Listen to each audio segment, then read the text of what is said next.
Vous êtes sur Burkina Info, c'est une nouvelle session d'information. Bonsoir à tous. Le sommaire, le ministre de la Sécurité intérieure a animé un point de presse aujourd'hui. Simon Compaoré est revenu sur l'attaque entre Koglouego et des bandits. Une attaque qui a coûté la vie à 2 membres de ses comités d'autodéfense dans la Sicile.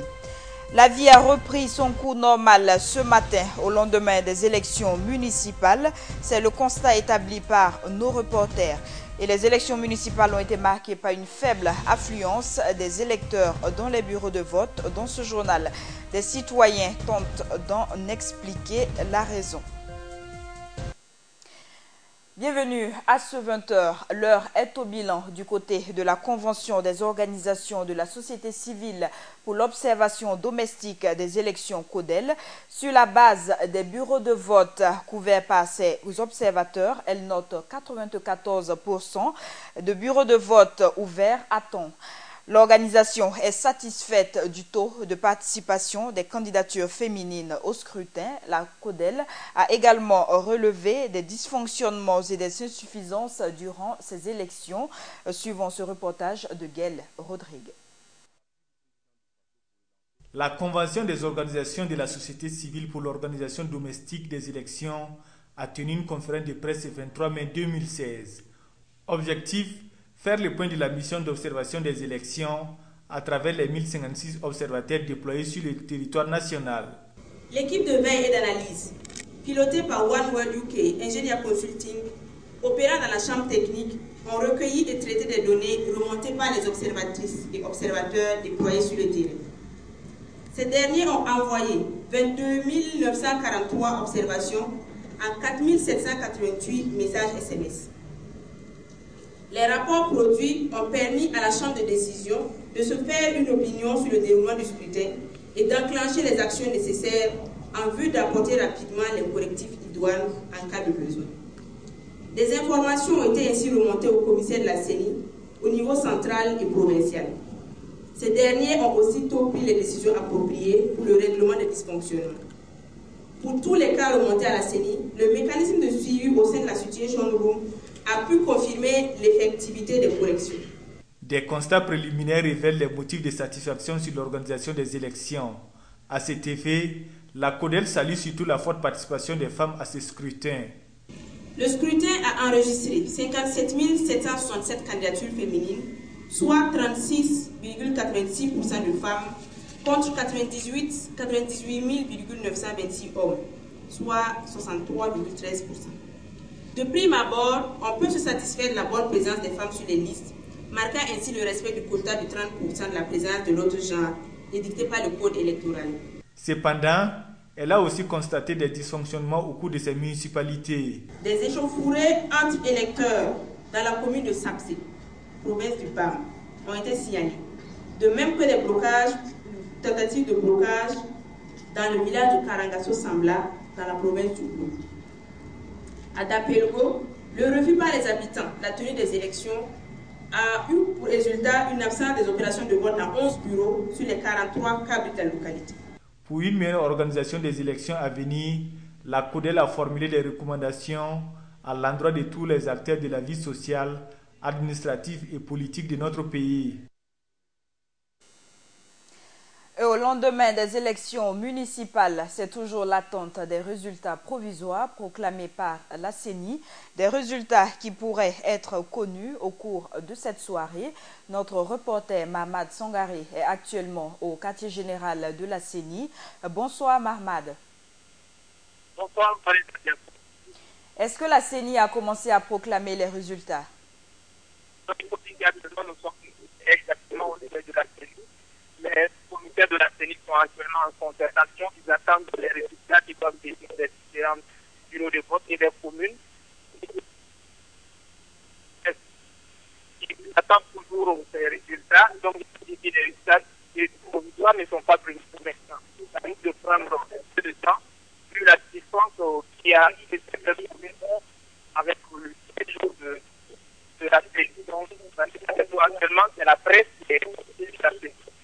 Les comités sont à l'intérieur de la salle, ils attendent des résultats qui viennent en compte. Alors, Alors, Mahamad Sagaré, nous allons devoir interrompre cette communication pour des problèmes d'audition. Nous poursuivons donc cette édition avec le réseau WANEP Burkina qui a dressé le bilan de sa supervision du scrutin. Par ses observateurs, il note que les élections se sont bien déroulées malgré plusieurs dysfonctionnements constatés. Suivons ce reportage de Mahamadi Ouedraogo.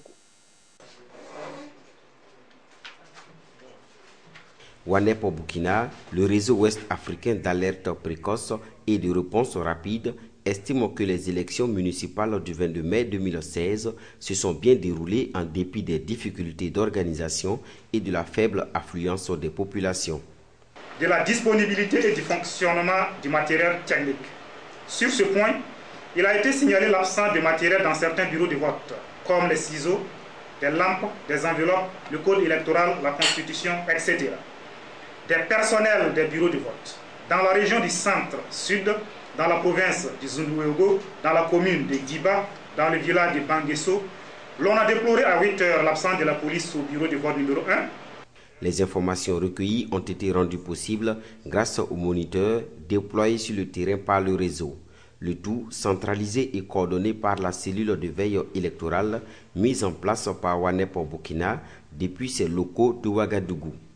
La cellule de veille électorale, dont la mission était de collecter et d'analyser les données venant des moniteurs terrain afin de formuler les recommandations nécessaires pour des actions idoines, a permis à WANEP Burkina et à ses OSC membres ainsi qu'à ses partenaires d'être proactifs. WANEP Burkina se félicite de la mise en place d'une telle plateforme. La cellule de veille de WANEP au Burkina a relevé toutefois des incidents de diverses natures dans plusieurs localités du pays. Des incidents pour lesquels des recommandations ont été formulées. Et au terme de sa mission d'observation électorale, WANEP au Burkina note que le plus gros défi à relever reste celui de l'acceptation des résultats par tous. Les fonctionnaires sont allés au travail ce matin, les commerces se sont ouverts. En somme, la vie a repris son cours normal ce lundi dans la ville de Ouagadougou au lendemain des élections municipales. Suivant ce constat de Doumadié Guel Rodrigue. La vie a repris son cours normal dans la capitale burkinabé au lendemain des élections municipales. Dans les marchés et les abords des voies, les boutiques se sont ouvertes et les commerçants vaquent tranquillement à leurs occupations. Les élections ne peuvent pas nous empêcher de sortir aujourd'hui pour chercher. Il faut que nous aussi on ressorte aujourd'hui pour chercher, pour ne pas rester là. Voilà, pour ne pas rester là dire que, non, que les élections sont hier, c'était hier, aujourd'hui, non, non. Nous aussi, il faut que nous sortions toujours, voilà, pour chercher et puis pour que ça aille. Ce que nous voulons aussi, ceux qui vont gagner, nous qu'à voir aussi de tout ce que la population veut pour qu'ils fassent, pour que nous aussi, la population soit toujours fière de eux aussi. Voilà, c'est ça qu'on veut. C'est au niveau des élections, franchement, nous, bon, quant à moi, cette élection ne me dit rien. Ça me dit rien, donc je suis venu ouvrir, des amis qui ont ouvert, donc paf, la vie continue, hein. C'est comme ça. L'élection n'a rien à voir avec l'activité que je suis en train de faire, donc je continue seulement sur mes activités et puis paf. Même constat au niveau des services où la reprise du travail s'est faite sans grande difficulté. La reprise s'est faite sans difficulté parce que je crois qu'au niveau du service, il n'y a pas de politiciens, donc on n'a pas eu d'absence pour raison de campagne ni pour l'élection. Donc dans la majorité, les agents, je crois, ont voté au niveau local. Donc aujourd'hui, on n'a pas eu de soucis en matière d'absence par rapport à la reprise. Et également hier, comme dans la plupart des arrondissements de Ouagadougou, il n'y a pas eu de grands soucis. Je pense que les gens ont pu voter sans problème. Tout salue en effet le déroulement paisible des élections municipales qui parachèvent ainsi le processus d'un retour à une vie constitutionnelle normale. Qu'est-ce qui peut expliquer le faible taux de participation des citoyens aux élections municipales? Des Ouagalais ont leur idée sur la question. Pour certains, il s'agit d'un message fort adressé au gouvernement afin qu'il se penche sur les attentes du peuple. D'autres soutiennent méconnaître les différents candidats. Suivons ces réactions recueillies par Guel Rodrigue. Faire participation des électeurs au scrutin municipal du 22 mai 2016 au Burkina. C'est le constat fait dans la quasi-totalité des bureaux de vote. Pour les habitants de la ville de Ouagadougou que nous avons rencontrés, cela se justifie. Cette situation peut se justifier par le découragement qui s'en est suivi de la situation de laquelle nous venons de sortir. Je pense qu'il est encore trop tôt pour que les gens encore se remobilisent autour de la chose politique, quoi. Et je pense que c'est en ce sens que ces élections doivent être un signal fort pour les autorités actuelles, pour leur dire qu'il y a encore beaucoup de choses à faire. Les gens attendent encore de voir avant vraiment d'adhérer. Beaucoup de gens, on ne les connaît pas. Il y a d'autres, on voit leurs photos, mais on ne les connaît pas. Ce qu'ils font là, on ne connaît pas. Ils se présentent comme ils viennent à la mairie, quoi. Bon, à tous des trucs à cause des parcelles, pour les gens qui ont corrompu, tous ces trucs-là, les gens ne sont pas contents. Donc les gens, pas même s'ils vont voter, ils ne vont rien gagner dedans, du bon dedans, quoi. C'est à cause de ça, beaucoup de gens ne sont pas sortis. Au niveau de certains partis, ils ont publié certains candidats. Mais au niveau de certains partis, on n'a pas publié les candidats. Donc ça fait que dans ton commune, tu ne sais pas qui sont bien placés pour diriger ta commune. Donc ça aussi, c'est un handicap. Pour remédier à d'éventuelles situations et amener la population à adhérer massivement aux prochaines échéances électorales, des solutions sont proposées. Je pense que la première des choses, c'est de s'attaquer surtout au problème de la jeunesse, qui consiste entre autres en la création d'emplois. Voilà, je pense que ça peut être un point de départ assez sérieux pour reconquérir encore la confiance des gens, quoi. Ils ne comprennent pas ce que ce n'est pas dans les mairies. Bon, si ce n'est pas maintenant que la municipalité va ouvrir ses portes pour les gens, la municipalité c'était un endroit très fermé. En tout cas, excepté quelques localités, les élections municipales se sont déroulées sur l'ensemble du territoire et les résultats sont pour très bientôt. Côté sécurisation des élections, tout s'est bien déroulé. C'est l'assurance qui a été donnée hier aux journalistes par les responsables du point focal sécurité de la CENI. Toutefois, à ce niveau également, de petits incidents ont été relevés. Samba Kassile Traoré nous en dit plus. Ce 22 mai a été une journée électorale au Burkina Faso. À l'occasion, un véritable dispositif sécuritaire a été mis en place pour assurer la bonne tenue de ces élections. Et pour le point focal sécurité de la CENI, tout s'est bien passé.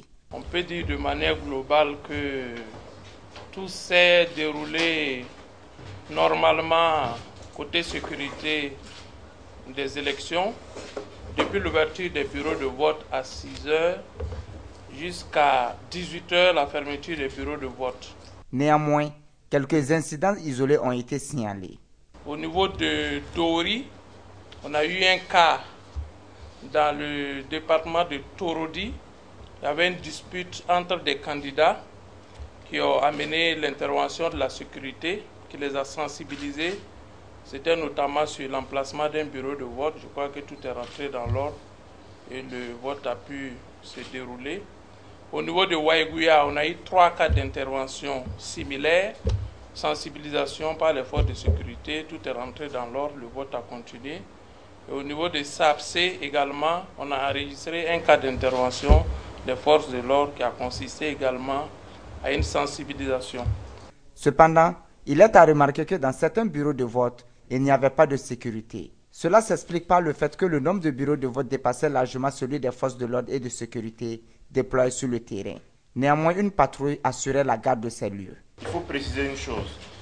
Vous avez vu, si vous faites le point, il y a en gros 17 900 bureaux de vote pour 24 000 agents mobilisés. Le but n'est pas de mettre un agent de sécurité dans chaque bureau de vote, mais le but est de faire en sorte qu'on puisse sécuriser l'ensemble du scrutin. Donc il y a des endroits où il n'y a pas d'agents de sécurité, mais il y a des piquets d'intervention qui sont prêts à intervenir. Il y a des patrouilles qui ont été déployées aussi dans certaines zones. Donc l'un dans l'autre, on compense. En fonction de la zone où il n'y a pas d'agent de sécurité dans un bureau de vote, il peut y avoir un agent de sécurité ou bien 2 agents de sécurité dans un plus grand centre et il y a des piquets d'intervention, des patrouilles qui surveillent cette zone-là. Tous se réjouissent du manque d'incidents majeurs lors de ces élections municipales et espèrent qu'il en sera ainsi jusqu'à la proclamation des résultats. Face à la presse, ce lundi, le ministre de la Sécurité intérieure, Simon Compaoré, a expliqué les circonstances qui ont conduit à la mort de 2 membres Koroluego tués par des bandits dans la Sicile. Il a rassuré les populations que la zone est désormais sous le contrôle de la gendarmerie et de la police. Somakasile Traoré, reportage. Faire le point de la situation actuelle du pays en matière de sécurité, tel a été l'objet de la rencontre entre le ministre de l'administration territoriale, de la décentralisation et de la sécurité intérieure Simon Compaoré avec les hommes de médias. De cette rencontre, il ressort que 2 Koroluego ont été tués par des bandits. Quelques jours à Sibi, il y a une forêt dense dans la zone et nous avions appris donc que des bandits avaient donc agi dans cette localité qui était au nombre de 6, voilà, et qui ont dû tirer donc sur 2 personnes que les Koroluego avaient laissées à l'entrée donc de la forêt pour garder leurs engins. Bon, il se trouve que de cette attaque, de ces échanges de feu, 2 Koroluego sont décédés. Par rapport à cet événement, la gendarmerie et la police ont été mobilisées pour sécuriser la zone selon Simon Compaoré. Pour lui, c'est une occasion qui s'offre aux Koroluego de comprendre qu'ils doivent étroitement collaborer avec les forces de l'ordre et de défense. Cet événement montre à souhait au niveau de ces initiatives locales de sécurité qu'ils ont effectivement besoin de travailler étroitement en bonne intelligence avec les forces de sécurité, parce que eux-mêmes courent le risque, comme ça l'a été, de perdre leur vie avec des grands bandits qui ont des armes qu'eux ils n'ont pas. Le ministre de l'administration territoriale, de la décentralisation et de la sécurité intérieure dit vouloir que la population burkinabé se sente en sécurité, car sur tout le territoire national sont déployées des unités de gendarmerie pour sa protection.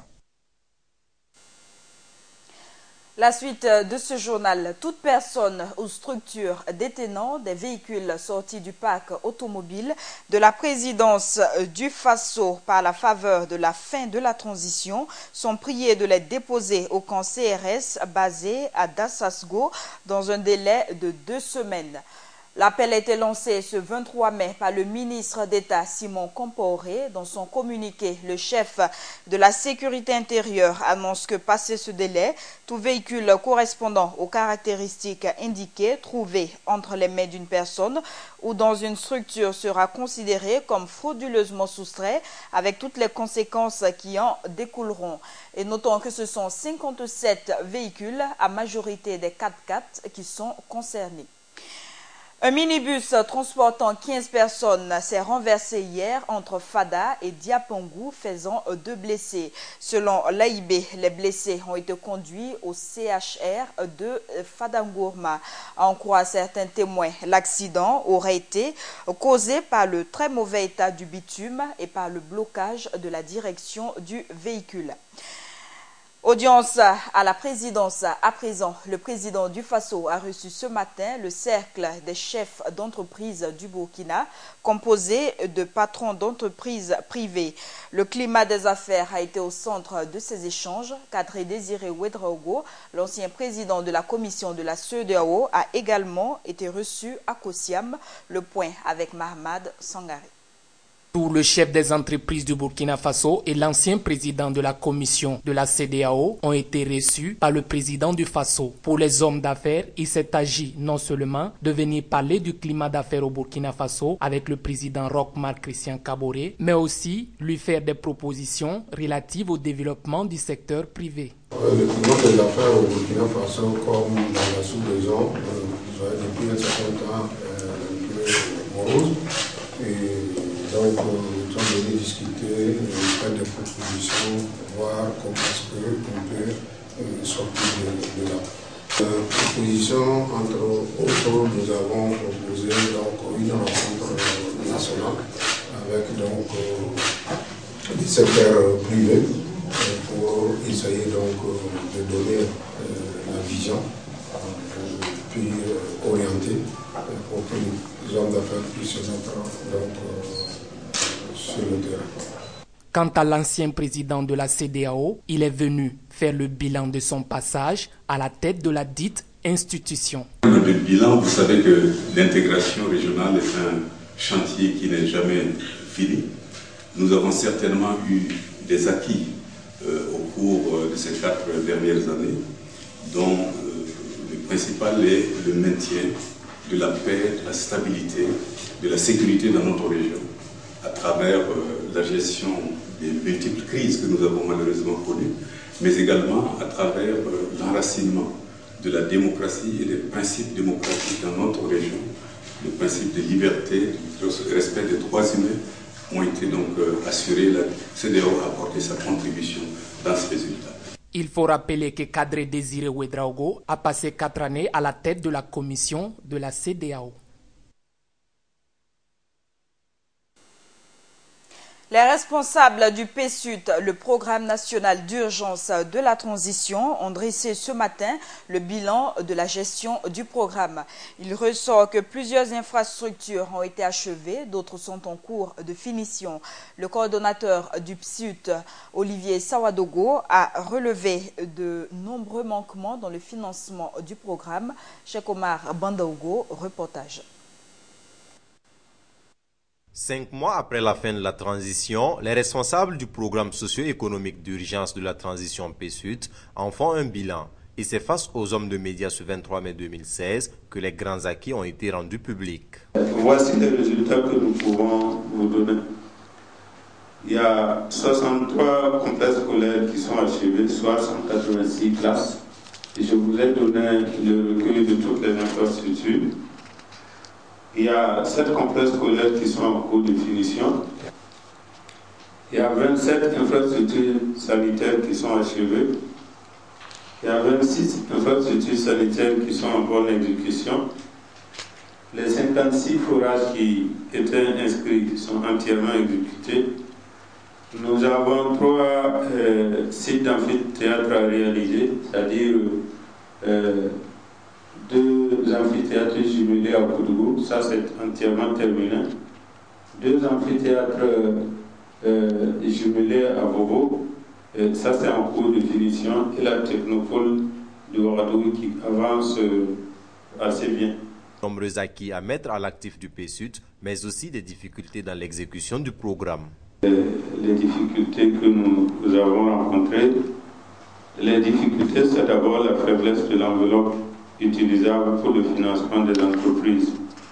Il y a également l'absence de ressources pour faire face aux engagements pris.